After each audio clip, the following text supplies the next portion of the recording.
عاجل وزلزال كروي. انهيار الإعلام الجزائري والمصري أمام فضيحة أكاديمية محمد السادس، ما خفي كان أعظم. 2. صدمة القرن. صفعة مغربية مدوية تخرس المشككين. انسحاب المنطق أمام معجزة سلا التي جننت العالم. 3. فضيحة كروية واعتراف تاريخي. الكشف عن السر المرعب الذي جعل المغرب يسبق العرب ب30 عاماً. يا أهلاً ويا مرحباً بكل حبايبنا ومتابعين الأبطال في كل مكان. قبل ما نبدأ حلقتنا النارية النهاردة، وقبل ما ندخل في أي تفاصيل هتطيض عقولكم، أول حاجة لازم نعملها كلنا هي الصلاة على حبيبنا وشفيعنا سيدنا محمد. اللهم صلي وسلم وبارك على سيدنا محمد. يا جماعة، لو لسه ما عملتش لايك، انزل دلوقتي حالاً اخبط اللايك المتين بتاعك واشترك في القناة ونورنا وفعل جرس التنبيهات على الكل عشان يوصلك كل جديد أول بأول. النهاردة أنا جايب لكم حلقة مش عادية، حلقة هتعمل زلزال حرفياً في الشارع الرياضي العربي كله. كلام لأول مرة هتسمعوه بودانكم وتشوفوه بعينيكم. إعلام دول كاملة بينهار قدام الكاميرات وبيعترف بالحقيقة المرة.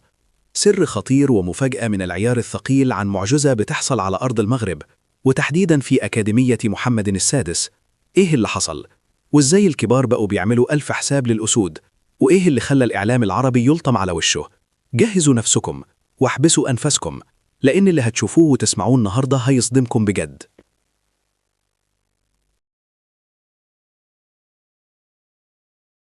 في البداية كده مليار مبروك من القلب لكل إخوات المغاربة الأحرار. تعالوا بينا بقى نشوف بعينينا حالة الانقلاب والصدمة والجنون الهستيري اللي أصابت الإعلام المصري والإعلام الجزائري بعد الإنجاز التاريخي والتتويج المرعب لأكاديمية محمد السادس تحت 19 سنة ببطولة الدوري الدولي. اسمعوا معايا بالله عليكم وشوفوا ازاي الإعلام في مصر والجزائر بيتكلموا بكل أدب، بكل احترام وبكل انبهار عن عظمة المغرب. لأول مرة بنشوف الإعلام الجزائري والمصري بيتفقوا على كلمة واحدة: إحنا لازم نتعلم من المغرب. وهنا كانت الصدمة الكبرى من داخل الجزائر. الإعلام الجزائري بيطلع على الهوى مباشرة وبيعترف بفشله الذريع، طالعين مبهورين وبيقولوا إن أكاديمية محمد السادس دي افترست الجميع وقدمت سيمفونية كروية ممتعة. المحللين في الجزائر بيقولوها بأعلى صوت: هي دي الأكاديميات الصح يا جماعة، يا إما بلاش. شوفوا الصور الحقيقية، دي مش مجرد مشاريع على ورق، دي ملاعب عالمية، دي مرافق، دي فنادق إقامة للشباب. الإعلام الجزائري بيتحسر على حاله وبيقول: إحنا فالحين بس نقول هنعمل أكاديميات وفي الآخر نعمل ملعبين تعبانين والولاد تخرج من المدارس مش لاقية تاكل. إحنا فشلنا في 16 أكاديمية. ده إحنا لو ما تكلمناش كانت وزارة الشباب والرياضة قفلت أكاديمية خميس خشنة، والمسؤولين هناك بياخدوا اللعيبة من غير عقود. إحنا رايحين في داهية مقارنة باللي بنشوفه في المغرب اللي عندهم من 8 ل 9 ملاعب على أعلى طراز في الأكاديمية الواحدة. لكن استنوا، المفاجأة الأكبر جت من مصر. نروح بقى للإعلام المصري وتحديداً الحوار الناري بين الكابتن أحمد شوبير والدكتور عادل. الدكتور عادل بيحكي وهو مذهول عن زيارته القريبة للمغرب لما استقبله فوزي لقجع رئيس الاتحاد المغربي وصديقه محمد المخروف، وأصروا إنه يزور أكاديمية محمد السادس. الراجل بيقول لك: أنا اتخضيت، شفت ملاعب، مستشفيات، علاج طبيعي، فنادق، بياخدوا الملد والبنت من سن 8 و10 سنين بيأسسوهم صح. الصدمة الحقيقية بقى للدكتور عادل وللإعلام المصري كله كانت لما اكتشفوا إن نجوم المنتخب المغربي الأول اللي شرفوا العرب في كأس العالم طالعين أساساً من الأكاديمية دي. وهنا نكشف السر العظيم، معجزة 2009. الموضوع مش صدفة أبداً يا سادة. سنة 2009 يعني من أكتر من 13 سنة جلالة الملك محمد السادس أسس الأكاديمية دي في مدينة سلا برؤية مستقبلية مرعبة عشان يبني جيل يغزو أوروبا ويرجع يشيل منتخب بلده.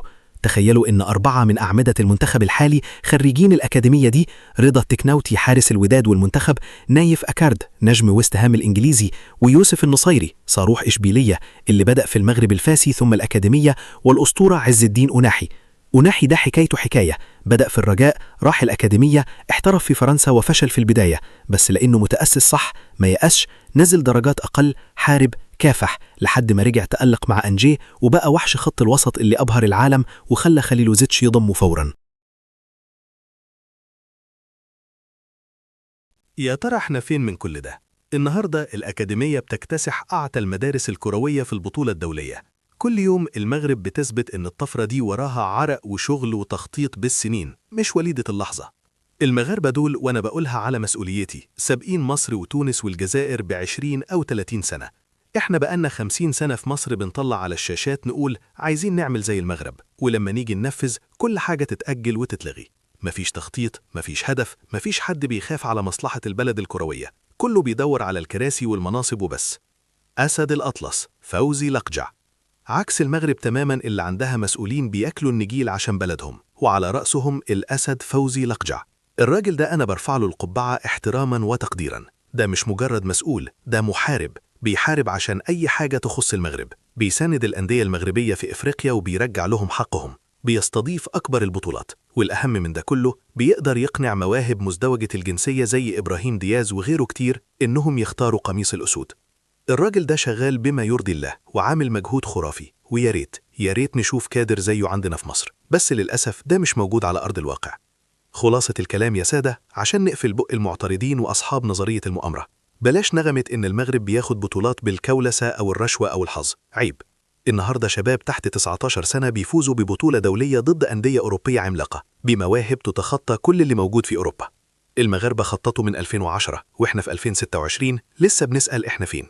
الناس دي بتشتغل لصالح كيان اسمه المغرب، مش لصالح كراسي. وهنا بقى يجي دوركم، وسؤال المفتوح ليكم النهاردة. بعد كل اللي سمعتوه وشفتوه، هل تتوقعوا إن في يوم من الأيام هنشوف منظومة رياضية في أي دولة عربية تانية تقدر تنافس أكاديمية محمد السادس؟ وإيه اللي ناقصنا عشان نوصل لنص اللي وصلوا المغرب؟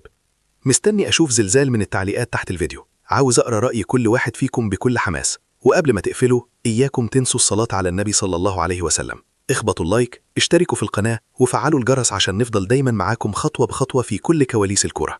ديما مغرب، والسلام عليكم ورحمة الله تعالى وبركاته.